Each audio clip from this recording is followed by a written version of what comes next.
벌써 2월의 마지막 주일입니다. 여러 가지로 바쁜 일상의 분주함 속에서도 또한 어느 날 문득 찾아온 육신의 연약함 가운데서도 혹은 견디기 힘든 삶의 무거운 십자가를 짊어진 채로 오늘 하나님의 은혜를 사모하여 이 자리에 오신 사랑하는 그린빌 가족 한 분 한 분의 삶과 또 가정과 섬기시고 경영하시는 모든 일들 가운데 우리 하나님의 위로와 평강이 언제나 함께 하시기를 간절히 기원합니다.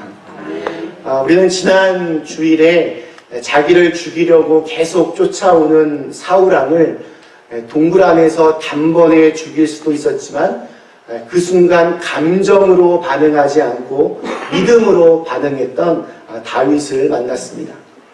어쩌면 골리앗을 쓰러뜨렸을 때보다 더 위대한 믿음의 승리였습니다.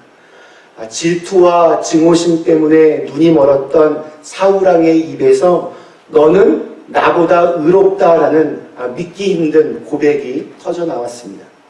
다윗은 선으로 악을 이겼습니다.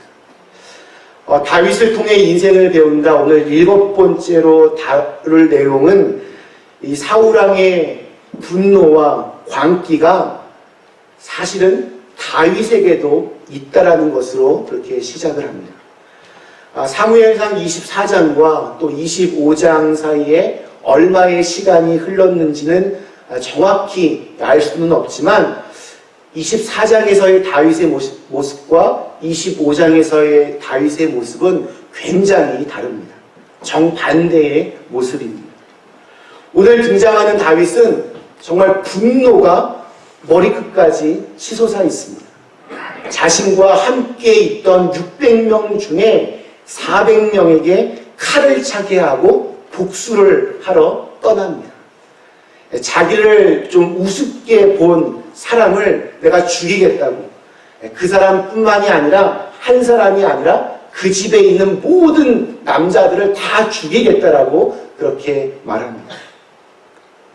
근데 역설적으로 제가 다윗을 사랑하는 이유입니다. 다윗은 완벽한 사람이 아니었습니다. 너무 고귀하고 너무 대단해서 감히 정말 닮고 싶은 생각을 하지 못하게 만드는 그러한 인간이 아닙니다. 인간 세계 저 너머에 있는 사람도 아니었습니다. 우리처럼, 저와 여러분처럼 어떨 때는 나에게도 이 정도의 믿음이 있었나? 스스로 이렇게 대견해 보이는 순간도 있지만 또 어떨 때는 정말 별거 아닌 일에도 불같이 화를 내면서 이 마음속의 그 분노를 통제하지 못했던 사람이 바로 이 다윗입니다.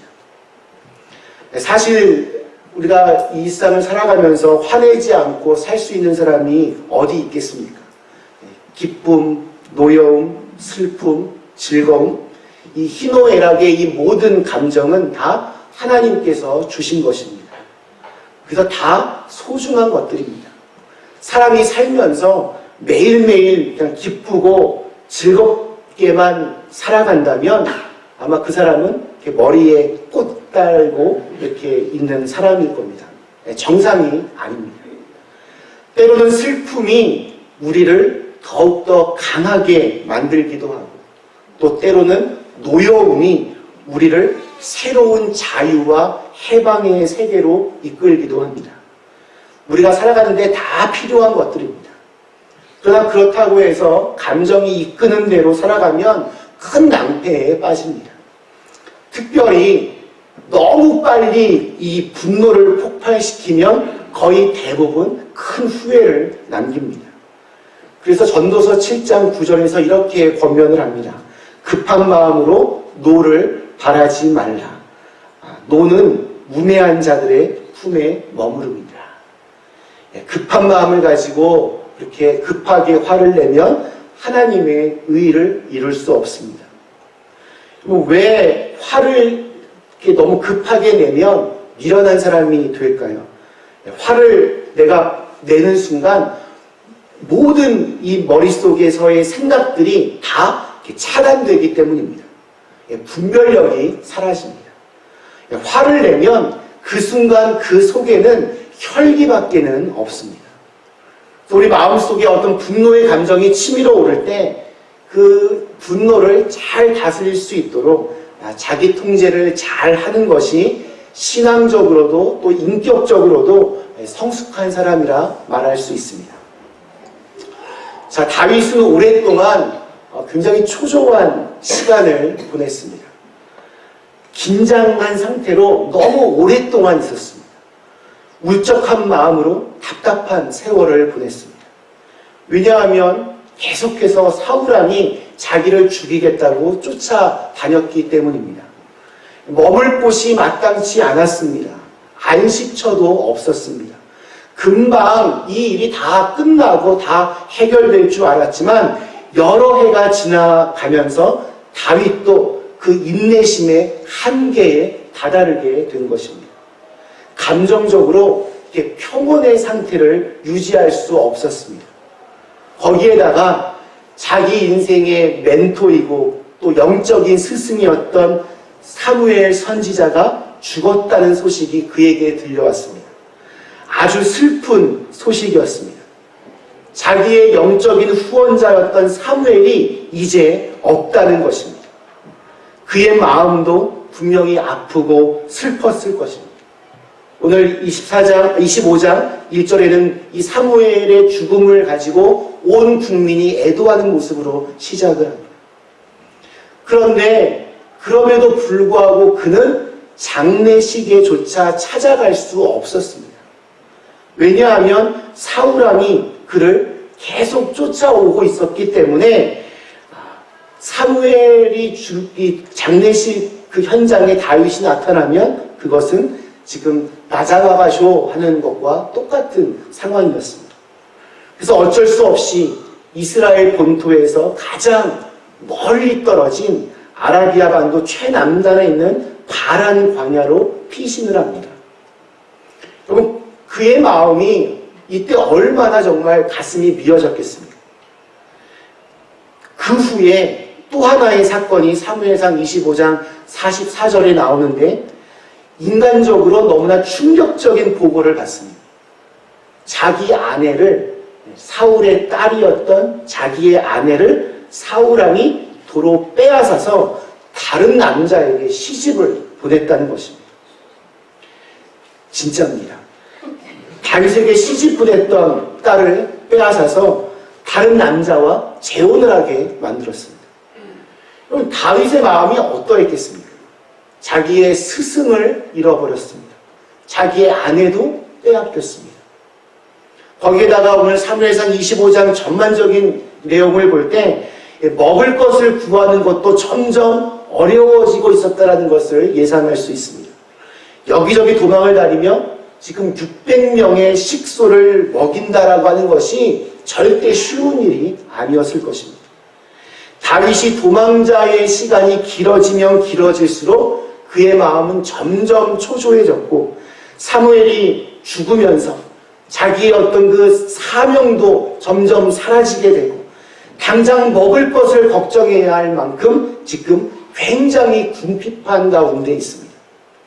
이러한 상황 가운데 오늘의 사건이 벌어집니다. 다윗 일행은 이 마온이라고 하는 마을에 이르게 됩니다. 그곳에는 나발이라고 하는 부자가 살고 있던 마을입니다. 다윗은 지금 혼자가 아닙니다. 자기를 따르는 600명의 사람들을 책임져야만 했습니다.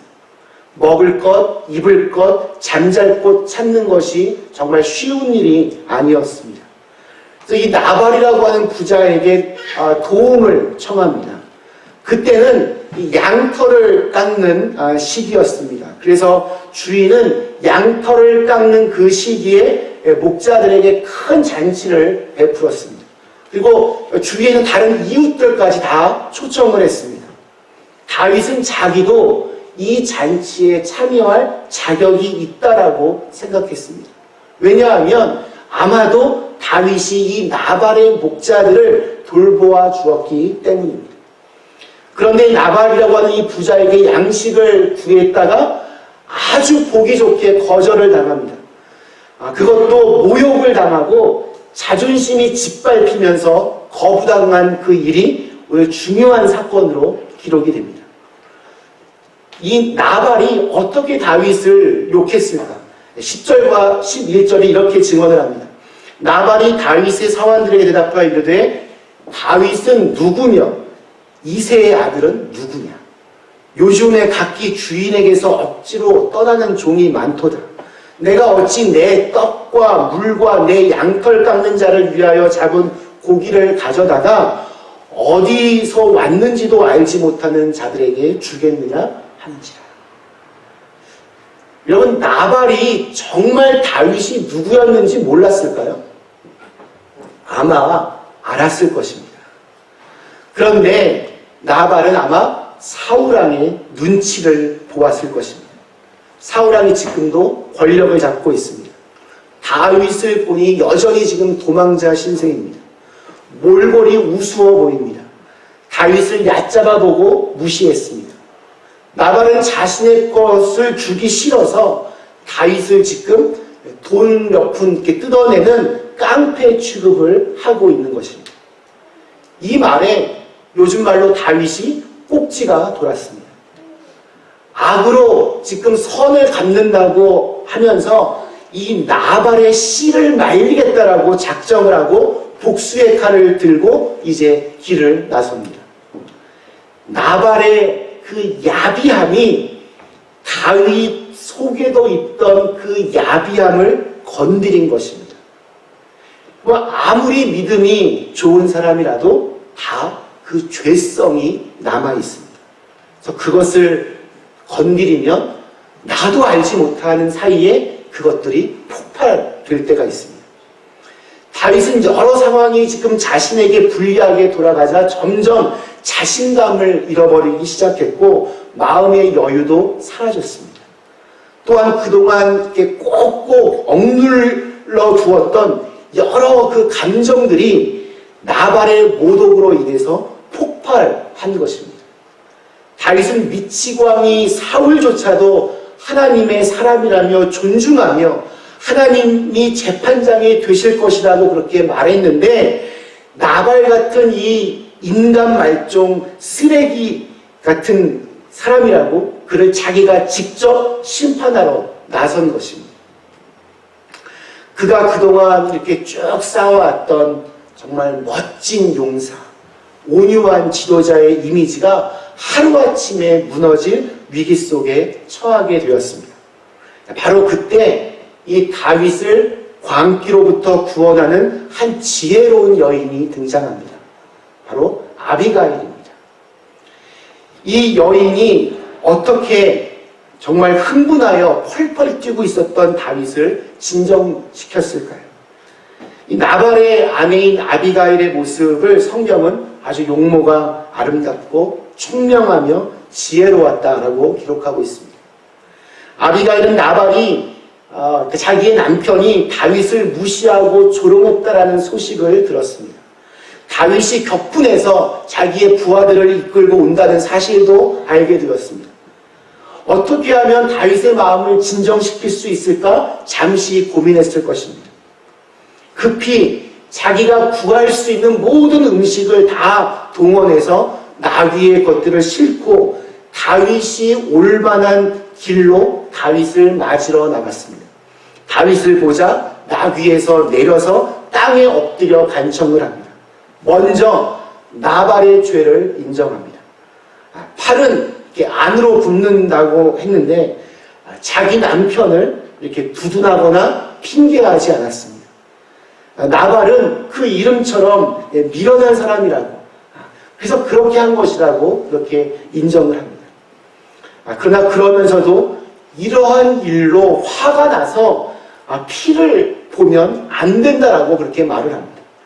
직접 보복하는 것을 하나님께서 막으실 것이라고 이야기도 합니다. 특별히 이 아비가일이 한 말 중에 그의 지혜가 담긴 구절이 28절과 29절에 기록되어 있습니다. 주의 여종의 허물을 용서하여 주옵소서. 여호와께서 반드시 내 주를 위하여 든든한 집을 세우시리니 이는 내 주께서 여호와의 싸움을 싸우시며 내 주의 일생에 내 주에게서 악한 일을 찾을 수 없음입니다. 사람이 일어나서 내 주를 쫓아 내 주의 생명을 찾을지라도 내 주의 생명은 내 주의 하나님 여호와와 함께 생명 싸개 속에 쌓였을 것이요 내 주의 원수들의 생명은 물매로 던지듯 여호와께서 그것을 던지시리이다. 다윗의 이 화난 마음을 달래줍니다. 다윗의 상처난 자존심을 다시 회복시켜 주고 있습니다.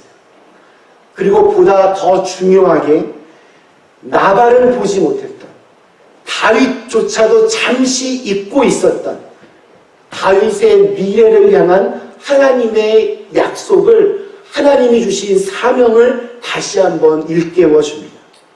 한마디로 요약하면 하나님께서 왕으로 세우실 하나님의 사람인데 이런 일에 화를 내면 어떻게 되겠습니까?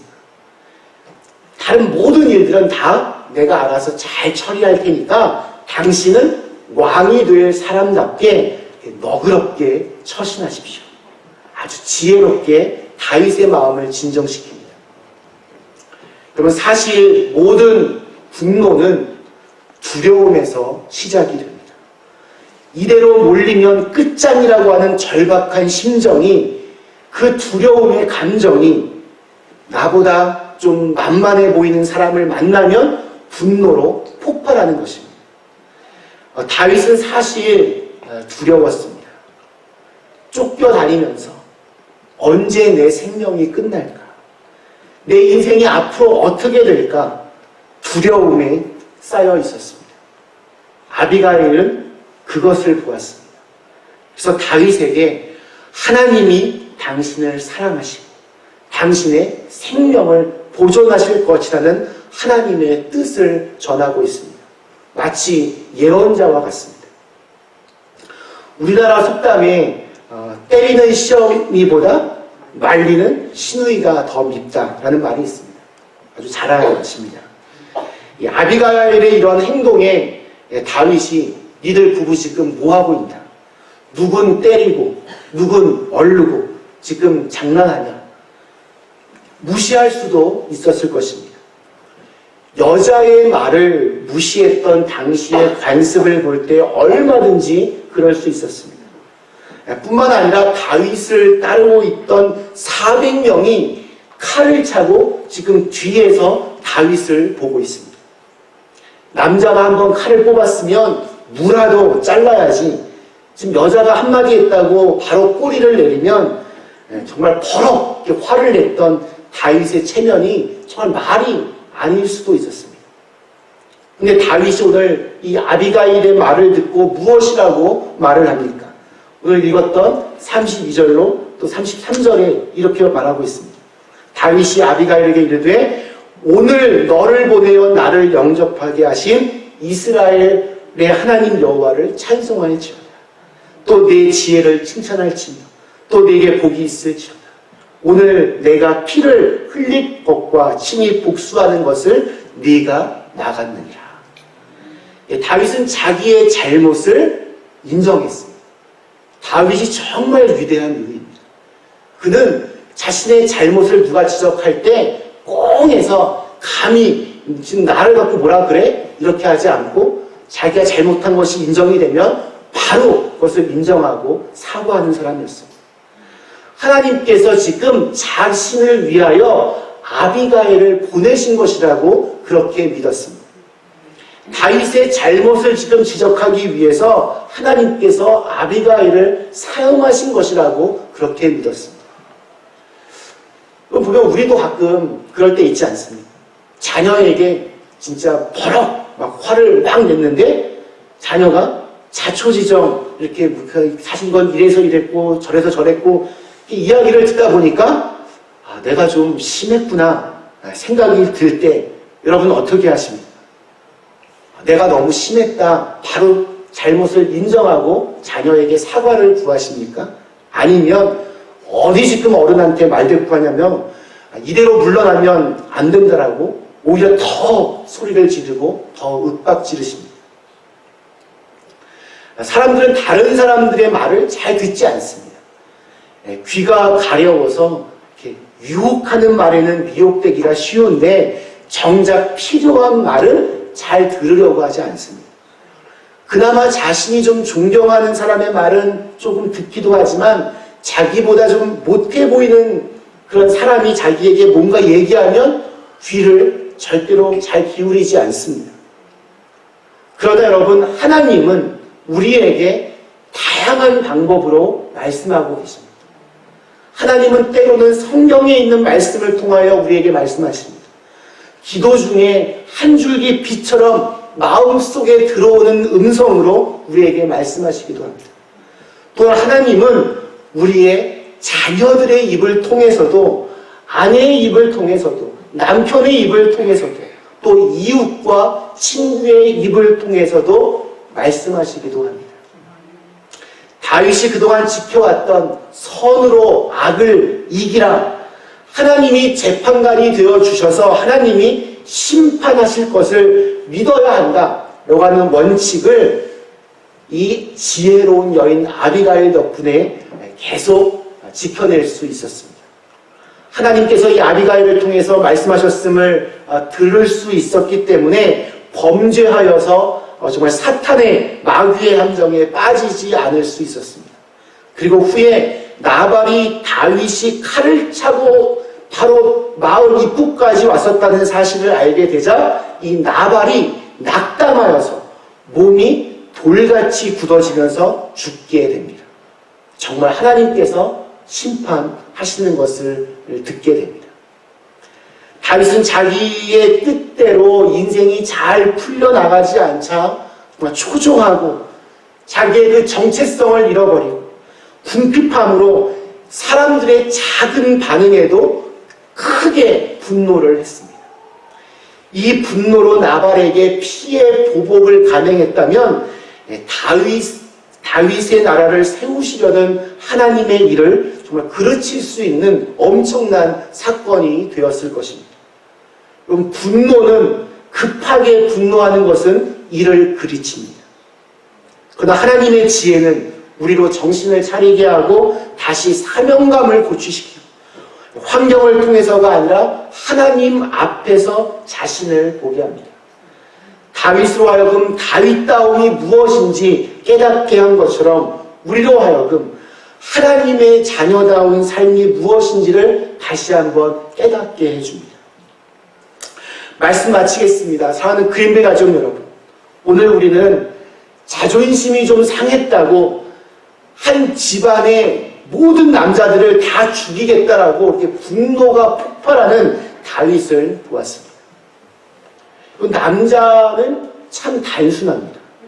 남자는 자존심이 무너지면 다 무너진다라고 봐도 무관합니다.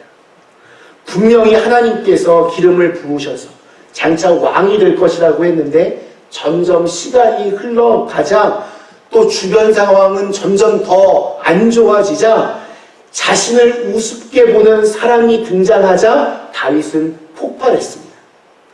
이런 다윗의 광기를 잠재운 것은 아비가일의 지혜로운 말과 행동이었습니다. 이 아비가일 덕분에 다윗은 다시 한번 하나님을 생각하고 하나님의 약속을 마음에 새길 수 있었습니다. 오늘 이곳에는 우리 남자보다는 여자분들이 더 많이 있습니다. 남자의 상처난 자존감을 다시 세워줄 수 있는, 그래서 하나님의 약속을 다시 일깨울 수 있는 아비가일